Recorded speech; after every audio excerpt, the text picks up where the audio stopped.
মাকটুৱেনৰ সমাধিত বহি গড়কীৰ কথা কলো বাৰে বাৰে দেখো বাটৰ মানুহ আপোন হৈছে বৰ সেয়ে মই যাযাবৰ মই এটি যাযাবৰ বিশ্ব বৰেণ্য শিল্পী ভূপেন হাজৰিকাক বিশ্ব দৰবাৰত প্ৰতিষ্ঠা কৰাৰ বাবে সুধাকণ্ঠৰ নামেৰে নামকৰণ হ'ব ডিব্ৰুগড় বিমানবন্দৰ লগতে ৰাজ্য চৰকাৰে আয়োজন কৰিব সুধাকণ্ঠৰ বছৰজোৰা জন্ম শতবাৰ্ষিকী তাৰে প্ৰস্তাৱ লোৱাৰ বাবে সোমবাৰে অনুষ্ঠিত কৰা হ'ল অসম বিধানসভাৰ এদিনীয়া বিশেষ অধিৱেশন এই অধিৱেশনৰ আলোচনাত বিধায়কৰ মুখে মুখে শুনা গ'ল ভূপেন হাজৰিকাৰ গীত কাষতে কলচি লৈ যায় ৰচকী বাই মই কহিমাৰে আধুনিকা ডালিম মই গদা পানী আধুনিক ভয়ামৰ বিধায়ক পৃথ্বীৰাজ ৰাভাৰ পৰা আৰম্ভ কৰি মন্ত্ৰী প্ৰশান্ত ফুকনলৈ মন্ত্ৰী বিধায়কৰ মুখে মুখে ভূপেন দাৰ কালজয়ী গীত মানুহে মানুহৰ বাবে যদিহে অকণো নেভাবে অকণি সহানুভূতিৰে ভাবিব কোনে নোকোৱা সমনীয়া মানুহে মানুহৰ বাবে মাকটুৱেনৰ সমাধিত বহি গড়কীৰ কথা কলো বাৰে বাৰে দেখো বাটৰ মানুহ আপোন হৈছে বৰ সেয়ে মই যাযাবৰ মই এটি যাযাবৰ We're in the same boat, brother. আমি একেখন নাওৰে যাত্ৰী আমি একেখন নাওৰে যাত্ৰী প্ৰচণ্ড ধুমুহাই প্ৰশ্ন কৰিলে মোক তোমাৰ প্ৰাপ্য কি কোৱা মনৰ দুৱাৰ মেলি নিৰ্ভীকভাৱে কলো তোমাৰ শক্তিখিনি দিয়া চলিত বৰ্ষৰ 8 ছেপ্টেম্বৰত প্ৰধানমন্ত্ৰী নৰেন্দ্ৰ মোদীৰ উপস্থিতিত জন্ম শতবাৰ্ষিকীৰ উদ্বোধনী অনুষ্ঠিত হ'ব গুৱাহাটীৰ খানাপাৰা খেলপথাৰত য'ত 1000 যুৱক যুৱতীয়ে পৰিৱেশন কৰিব অসম আমাৰ ৰূপহী গীত অসমৰ লগতে অৰুণাচল প্ৰদেশ পশ্চিমবংগ আৰু মুম্বাইতো ৰাজ্য চৰকাৰে আয়োজন কৰিব সুধাকণ্ঠৰ স্মৃতিচাৰণ সভাৰ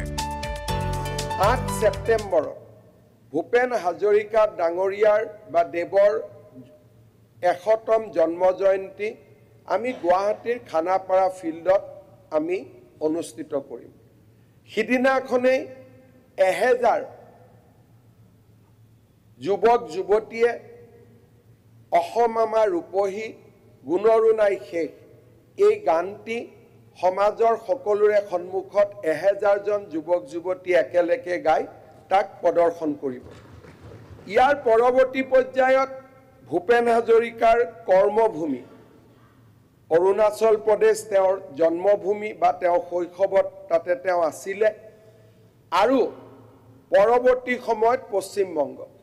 এই দুইটা স্থানতে আমি দুখন তেখেতৰ স্মৃতিচাৰণ সভা আমি অনুষ্ঠিত কৰিব খুজিছো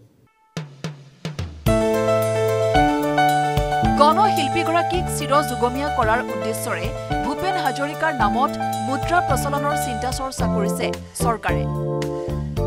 তাৰ বাবে ইতিমধ্যে ৰিজাৰ্ভ বেংক অফ ইণ্ডিয়া আৰু বিত্ত বিভাগৰ লগত আলোচনা কৰিছে মুখ্যমন্ত্ৰীয়ে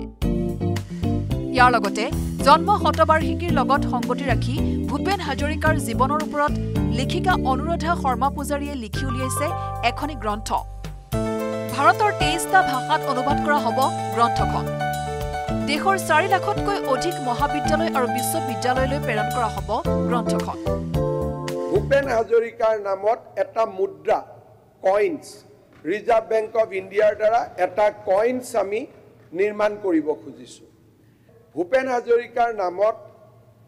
উৎসৰ্গা কৰি আমি প্ৰসিদ্ধ লেখিকা অনুৰাধা শৰ্মা পূজাৰী বাইদেউক এখন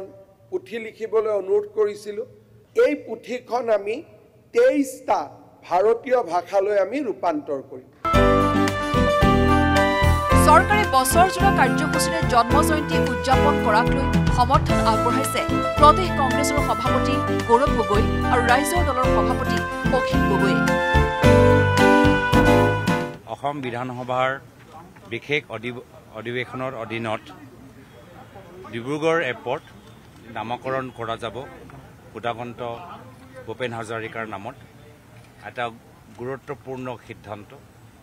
যি সিদ্ধান্ত আমি সকলোৱে সমৰ্থন কৰিছোঁ। অসমৰ বিংশ শতিকাৰ সৰ্বশ্ৰেষ্ঠ অসমীয়াজন, যাৰ জৰিয়তে বেলেগ ৰাজ্যৰ মানুহ, বেলেগ দেশৰ মানুহে অসমক চিনি পায়, যি অসমৰ পৰিচয় বুলি ক'ব পাৰি, আইডেণ্টিটি। সেই অসমৰ পৰিচয় ভূপেন হাজৰিকাৰ নামত জন্ম শতবৰ্ষৰ শ্ৰদ্ধাঞ্জলি হিচাপে আমি এয়াৰপোৰ্ট এটা দিবলৈ পোৱাটো খুব ভাল খবৰ। তোমাৰ হয়তো ঘনে ভিডিঅ' জাৰ্নেলিষ্ট সঞ্জয় বৰা আৰু প্ৰভাস সিঙৰ সহযোগত Hirakjyoti Malakar report, news 18 Assam north east. আমি নেপাহৰো স্নেহ মোৰ নগা পাহাৰৰ